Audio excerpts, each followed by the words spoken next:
इथे मी 2 बाय 2 इंचाचे काही चौकोन घेतलेले आहेत 3 रंगाचे, मरून कलर, पांढरा कलर, पोपटी कलर. सगळे चौकोन हे 28 आहेत प्रत्येकी, म्हणजे हे 28, हे 28, हे 28. यातले काही चौकोन माझे शिल्लक राहणार आहेत आणि 3 बाय 3 इंचाचे चौकोन कापून हे मी 2 त्रिकोण केलेले आहेत. पोपटी रंगाचे 2 आणि पांढऱ्या रंगाचे 2. नमस्कार मैत्रिणींनो, मी आरती आणि तुम्ही पाहत आहात आरती पित्रे हा माझा चॅनल. आज माझ्या या चॅनलवर मी तुम्हाला एका साऊथ इंडियन रांगोळीसारखं दुपट्याचं डिझाईन दाखवणार आहे आणि शिवल्यानंतर हे दुपटं खूप छान दिसेल याची मी खात्री देते. परंतु हे फक्त अर्धवट डिझाईन आहे. हे एवढं सगळं जोडून झाल्यानंतर याच्यामध्ये शेवटी मी एक ट्विस्ट करणार आहे, ते दुपटं अजून छान दिसावं म्हणून. तर आता आपण जास्त वेळ न दवडता व्हिडिओला सुरुवात करू. सगळ्यात आधी हे 2 मरून रंगाचे चौकोन जे आहेत ते मी एकमेकांना जोडून घेते.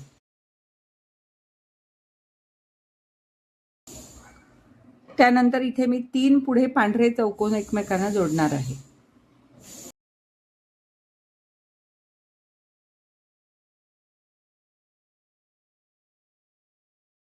हे 3 पांढरे चौकोन जोडून झाल्यानंतर आता एक मरून कलरचा चौकोन मी याला जोडून घेते.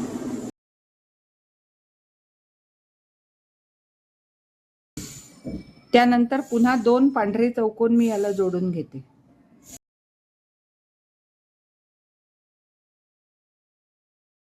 हे आपले 8 चौकोन झाले. 1 2 3 4 5 6 7 आणि 8. आता हे त्रिकोण आपल्याला जोडून घ्यायचे आहेत.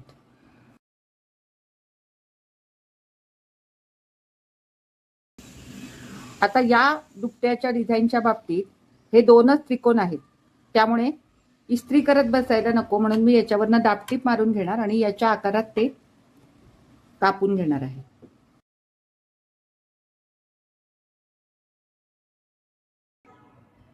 हे बघा, ही जी ओळ आहे ही बरोबर शिवणीवर ठेवायची आणि 2 बाय 2 इंचाचे हे करून घ्यायचे.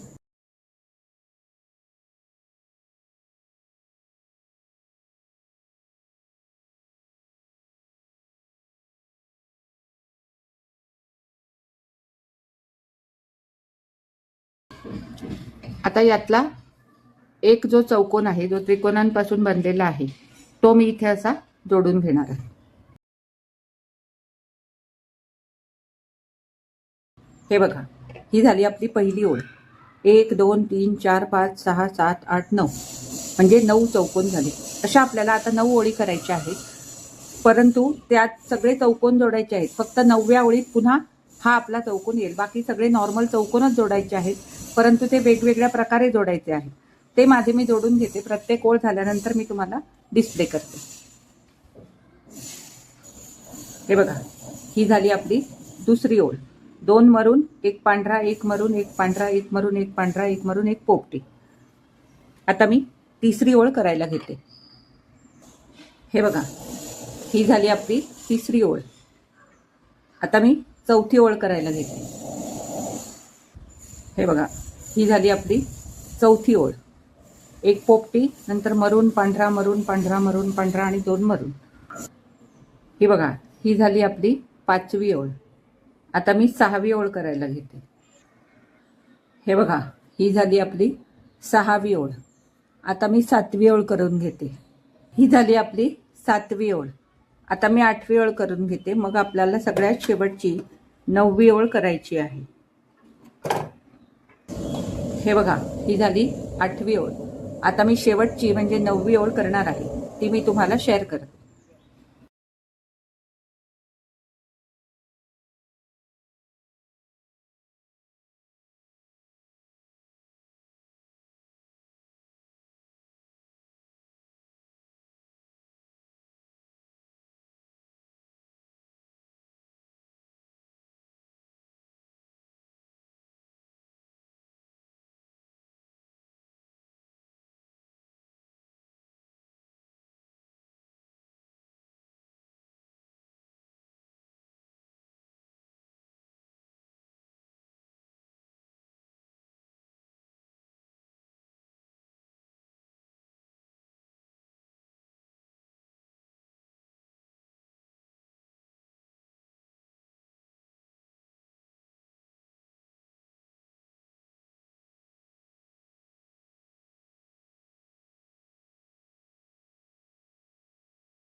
हे बघा मैत्रिणींनो, आता हे मी व्यवस्थित सगळं जोडून याला साईडनी ट्रिम करून घेतलेलं आहे.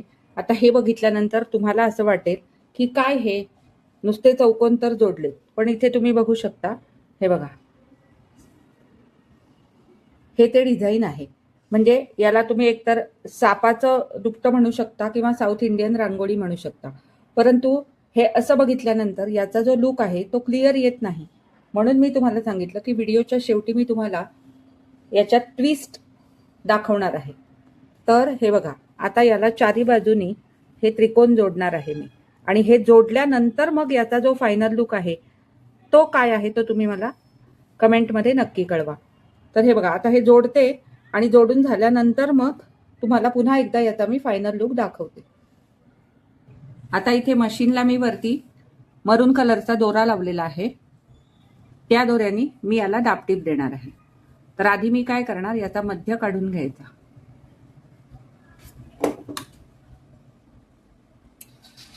आणि हे जे आपण बनवलंय याचा पण मध्य काढून घ्यायचं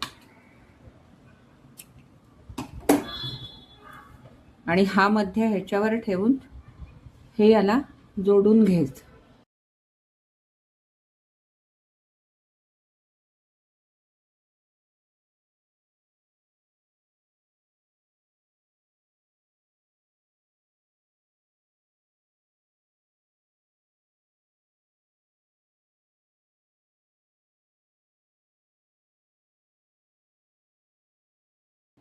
अशा प्रकारे आपलं हे दुपट्याचं डिझाईन आता पूर्णपणे तयार झालेलं आहे.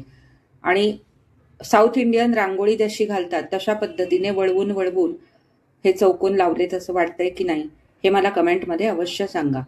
आणि बनवायला अगदी सोपं, कमी वेळात हे दुपटं होतं. म्हणजे कुणाला जर पटकन द्यायचं असेल तर अशा प्रकारचं दुपटं तुम्ही बनवू शकता. आता हे जे डिझाईन आपण बनवलेलं आहे याचा आता मी बाइंडिंग करणार आहे. सगळ्यात आधी इथे मी पांढरा कपडा घेतलेला आहे. त्याला थोडंसं अगदी किंचित किंचित मी फेविकॉल इथे लावणार आहे. फेविकॉल म्हणण्यापेक्षा फॅब्रिक ग्लू.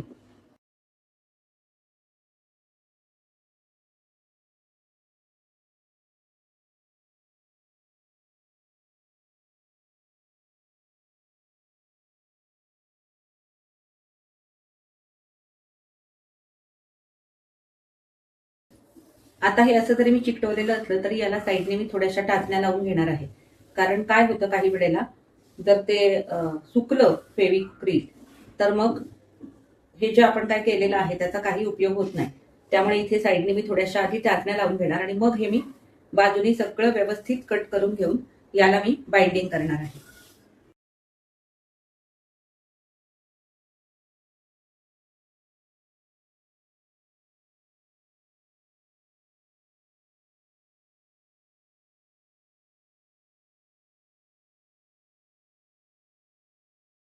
हे अशा प्रकारे मी आता हे सेट करून घेतलंय.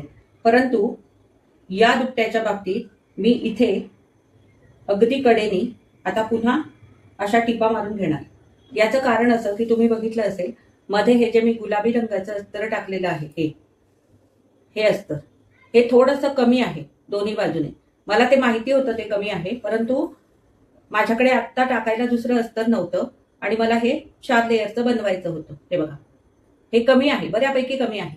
म्हणून मी अशी आयडिया करणार आहे की पुन्हा याच्यावरनं मी चारही बाजूनी एक एक टीप मारून घेणार. त्यामुळे काय होईल, ते आतलं जे गुलाबी रंगाचं अस्तर आहे ते व्यवस्थित सेट होईल आणि त्यानंतर मग याला गोठ लावता येईल. तर आता आधी त्या टिपा मी मारून घेते आणि मग मी याला गोठ लावणार आहे. तर गोठ लावण्यासाठी मी इथे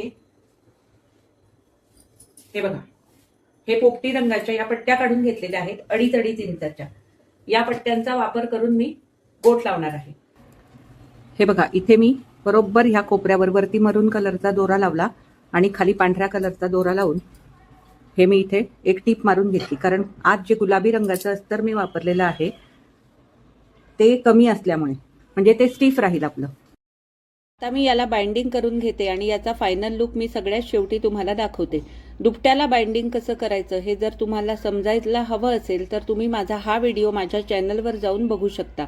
तिथे मी वेगवेगळ्या प्रकारे बाइंडिंग कसं करायचं हे सांगितलेलं आहे. हे बघा मैत्रिणींनो, अशा प्रकारे या डिझाईनला आता मी बाजूने पूर्ण पोपटी रंगाचं बाइंडिंग केलेलं आहे आणि त्यामुळे या डिझाईनचा लुक किती छान दिसतोय बघा. म्हणजे आधी मी तुम्हाला नुसतं डिझाईन दाखवलं होतं, आता मी त्याचं बाइंडिंग केलं आणि ते दुपटं मी पूर्ण शिवून तयार केलं. तर अशा प्रकारे हे डिझाईन आता आपलं सुंदर असं दुपट्याचं डिझाईन आणि दुपटंसुद्धा तयार झालेलं आहे. तर एकंदरीत आजचा हा व्हिडिओ तुम्हाला कसा वाटला हे मला कमेंट करून अवश्य कळवा. आवडला असेल तर लाईक करा, जास्तीत जास्त शेअर करा आणि माझ्या चॅनलवर नवीन असाल तर चॅनलला सबस्क्राईब करून सोबतचं बेल आयकॉन दाबायला अजिबात विसरू नका. आता आपण पुन्हा भेटू अशाच एखाद्या छान छान नवीन व्हिडिओमध्ये. तोपर्यंत मी तुमचा निरोप घेते. धन्यवाद.